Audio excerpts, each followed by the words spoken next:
Hi everyone, আসসালামু আলাইকুম। কেমন আছেন সবাই? আশা করি ভালো আছেন। এখনও যারা আমার চ্যানেলটিকে সাবস্ক্রাইব করেননি তারা একটু কষ্ট করে সাবস্ক্রাইব করবেন। এখন চলুন বেশি কথা না বাড়িয়ে গল্পে ফেরা যাক। ধরণীতে বর্তমান ঝড় বৃষ্টি না হলেও বিনা মেঘেই ইনায়ার মাথায় বজ্রপাত পড়েছে। ইচ্ছে করছে আবরারকে মাথায় উঠিয়ে আছাড় মারতে। নিজেরই মনে মনে আবরারকে হাজারটা গালি দিচ্ছে।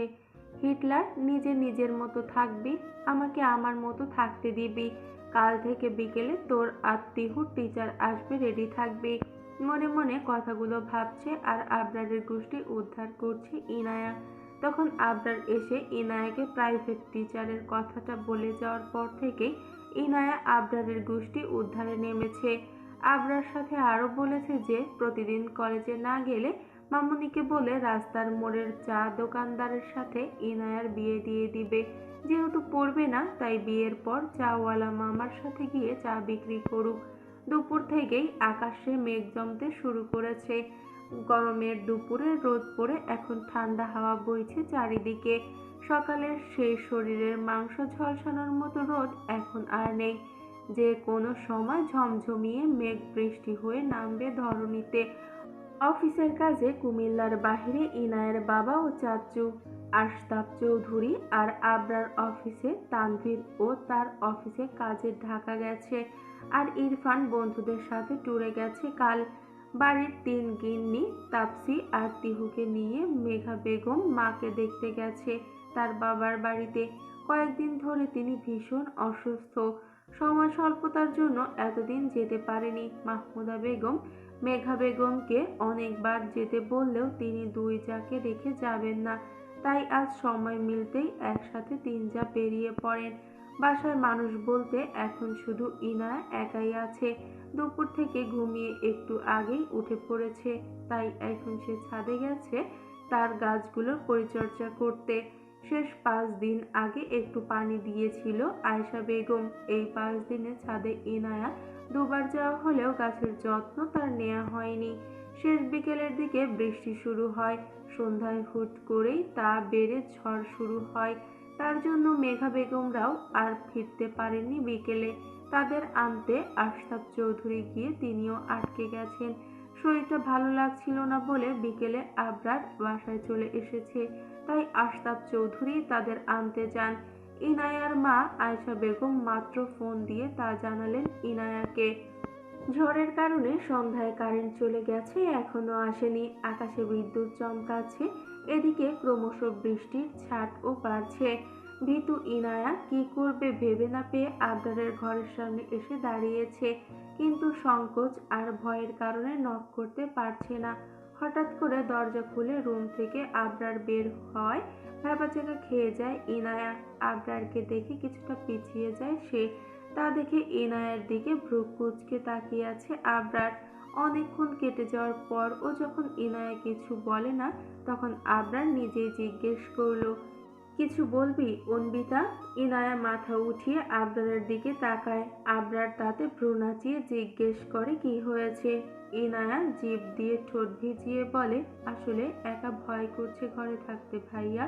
আবরার তখনও ভ্রু কুঁচকেই রেখেছে। ইনায়ার কথা শুনে শীতল চোখে তাকিয়ে ইনায়াকে একবার গোটা পরক করলো আবরার। তুই ঘরে যা, আমি ড্রয়িং রুমে আছি বলেই সিঁড়ি দিয়ে নেমে যায় আবরার। চৌধুরী বাড়িতে আজ সাজ রব। তাপসিকে আজ দেখতে আসবে। আশরাফ চৌধুরীর বন্ধুর ছেলে, এবার কানাডা থেকে এসেছে।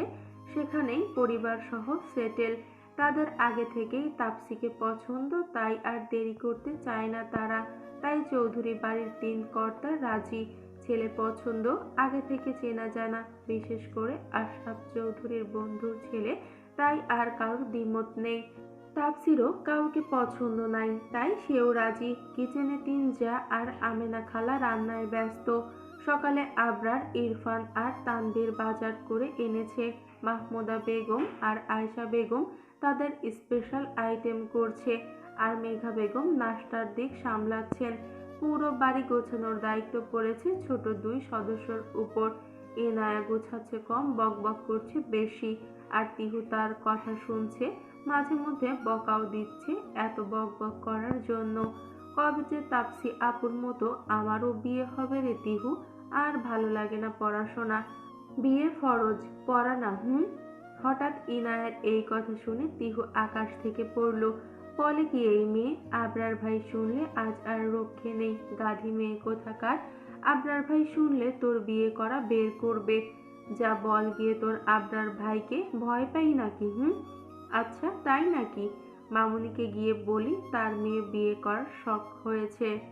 হঠাৎ পুরুষালী গম্ভীর কণ্ঠে কেঁপে ওঠে ইনায়া। যা, আমার জীবন শেষ। এই হিটলার সব শুনে ফেলেছে। নিজের মনে মনে কথাগুলো ভেবে গলা পরিষ্কার করে নিজের সাফাই করতে নামলো সে। আরে ভাইয়া, আমি তো মজা করে বলেছিলাম। বিশ্বাস না হয় তিহুকে জিজ্ঞেস করেন। কি রে তিহু বল। মজা করে বললেও কথাটা ঠিক বলেছিস।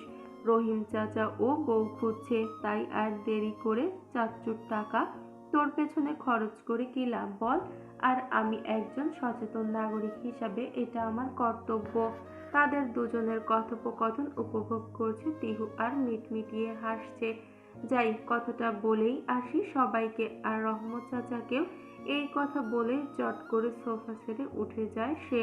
না, এই নেন কান ধরেছি ভাইয়া। নাক ও ধরলাম, তাও কাউকে বইলেন না এ কথা।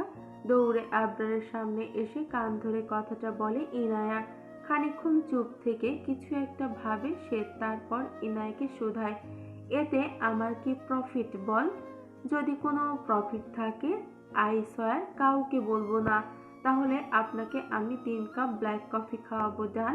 No, I need something special, something new. New? কিন্তু নতুন কি লাগবে আপনার? আপনার তো সবই নতুন। I will look for time. এই কথা বলেই আর এক মুহূর্ত না দাঁড়িয়ে কিচেনে চলে যায় আবরার। কিচেনে এসে মেঘা বেগমকে দেখে বলে, কাকিয়া 1 কাপ কফি দিবে প্লিজ। আবরারের ডাকে একবার তার দিকে তাকিয়ে আবার নিজের কাজে মন দিয়ে বলে, তুই ঘরে যা, আমি দিচ্ছি। ড্রয়িং রুমে বসে আছে চৌধুরী পরিবার। তখন তাপসিকে ছেলেপক্ষ আংটি পরিয়ে বিয়ের তারিখ ঠিক করে গেছে। সামনের বৃহস্পতিবার হলুদ আর শুক্রবার বিয়ে, তাই হাতে বেশি সময়ও নেই। আজ রবিবার। এত লোকের কেনাকাটা, বাড়ি সাজানো, সব কিছুই সামলাতে হবে। বৈশাখের গরমে অশান্ত হয়ে আছে প্রকৃতি। এই অশান্ত গরমকে কমাতে দুপুরের রোদ পড়ে গেছে ঘণ্টাখানিক আগে। প্রকৃতিকে শান্ত করতে ঠান্ডা হাওয়া বইছে চারদিকে। সন্ধ্যার দিকে ঝমঝমিয়ে বৃষ্টি নামবে বোধহয়। বৈশাখ মাসে এই এক অশান্তি।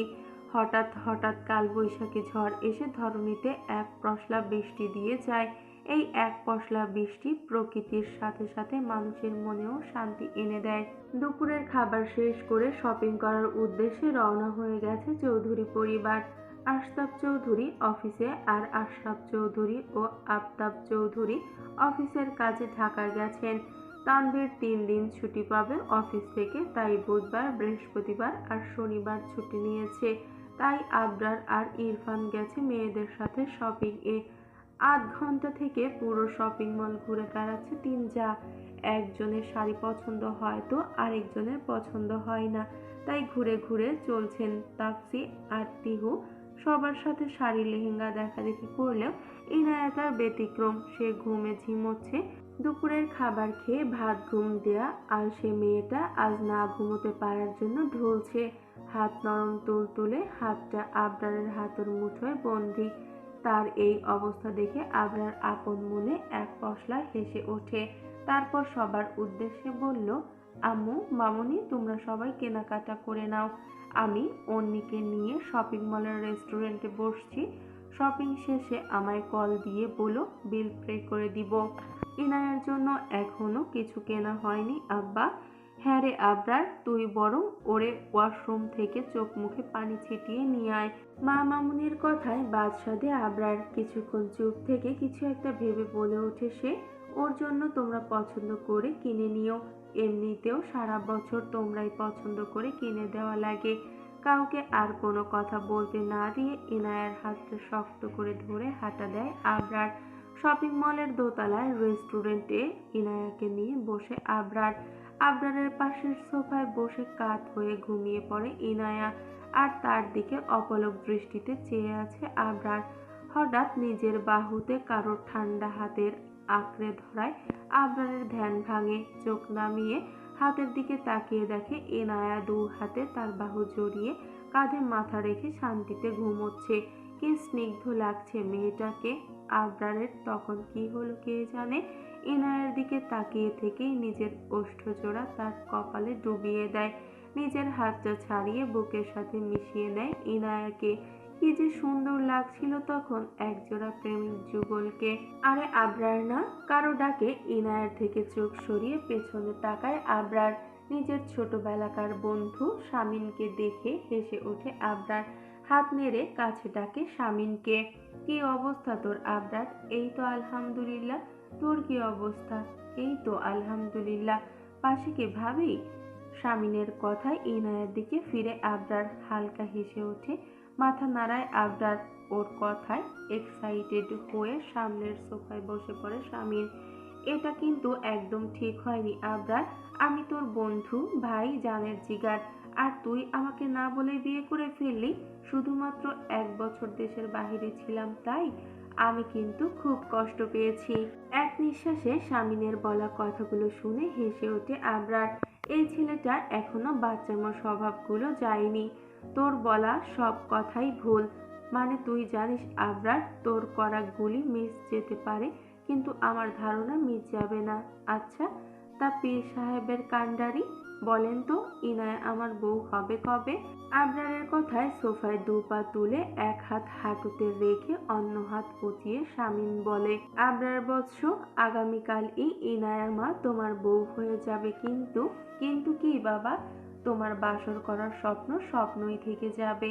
কথাটা বলেই বা চোখটা মারে শামীম। ওর কথা বলার ভঙ্গিমা দেখে কপালের মাঝ বরাবর ভাঁজ ফেলে হেসে ওঠে আবরার। তার সাথে তাল মেলায় শামিন। তাদের হাসির শব্দে জেগে ওঠে ইনায়া। নিজেকে আবরারের বাহুতে আবিষ্কার করে অপ্রস্তুত হয়ে পড়ে সে। হুটোপুটি শুরু করে আবরারের বক্ষ বিভাজন থেকে ছাড়া পাওয়ার জন্য। ইনায়া নড়াচড়া অনুভব, নিজের হাতের বন্ধনী হালকা করে ছেড়ে দেয়। নিজেও অপ্রস্তুত হয়ে পড়ে আবরার। তা থেকে মুক্তি পেয়ে আইটাই করে ওঠে ইনায়া। ইনায়া আর আবরারের অবস্থা বুঝতে পেরে কথা বলে ওঠে শামিন। কি অবস্থা ইনায়া? কারো ডাকে সামনের দিকে তাকিয়ে শামিনকে দেখে হেসে ওঠে ইনায়া। তারপর সোজা হয়ে গোলগাল ঠোঁট দুটো নাড়িয়ে উত্তর দেয়, জি ভাইয়া ভালো। আপনি? এতক্ষণ ভালো ছিলাম না, এখন আছি। এমন বুড়ো একটা আঙ্কেলের সাথে বসে থাকতে কার ভালো লাগে বলো? নিজের ফেসটাকে ইনোসেন্ট করে কথাগুলো বলে শামিন। তার মুখের অবস্থা দেখে খিলখিলিয়ে হেসে ওঠে ইনায়া। তার সাথে শামিন নিজেও তাল মেলায়। ঠিক বলেছেন ভাইয়া। ওদের কথা বলার মাঝেই আবরারের ফোনটা বেজে ওঠে। পকেট থেকে ফোনটা নিয়ে দেখে মাহমুদা বেগম কল দিয়েছেন। ফোনটা কানে ধরে আবরার। কথা শেষ করে ইনায়ার হাতটা নিজের হাতে আবার পড়ে নেয় আবরার। তারপর শামিনের থেকে বিদায় নিয়ে হাঁটা দেয় তারা। আবরার ভাই, আমরা কোথায় যাচ্ছি? মরতে যাব? যাবি? আমরা এত সকাল আমার এত সকালেই মরার ইচ্ছে নেই। তবে আপনি চাইলে আমি আপনাকে এগিয়ে দিচ্ছি। আমার না তোর সাথে মরার খুব ইচ্ছে রে উন্নিতা। এখন কি করি বলতো? হাসকি টোনে কথাটা বলেই আবরার ইনায়ার দিকে তাকায়। ইনায়া আগে থেকেই আবরারের দিকে তাকিয়ে থাকার দরুন দুজনের চোখাচোখি হয়। ইনায়া চটপট করে চোখ নামিয়ে ফেলে, বলে ওঠে, আমার এত সকালেই মরার ইচ্ছে নেই। তবে আপনি চাইলে আমি আপনাকে এগিয়ে দিচ্ছি। আমার না তোর সাথে মরার খুব ইচ্ছে রে উন্নিতা। এখন কি করি বলতো? হাসকি টোনে কথাটা বলেই আবরার ইনায়ার দিকে তাকায়। ইনায়া আগে থেকেই আবরারের দিকে তাকিয়ে থাকার দরুন দুজনের চোখাচোখি হয়। ইনায়া চটপট করে চোখ নামিয়ে ফেলে, বলে ওঠে, ভাইয়া আমি তো কিছুই নেইনি। আমি মামুনিকে বলে দিয়েছি তোর জন্য কেনাকাটা করে নিতে। সামনের দিকে তাকিয়েই কথাটা বলে আবরার।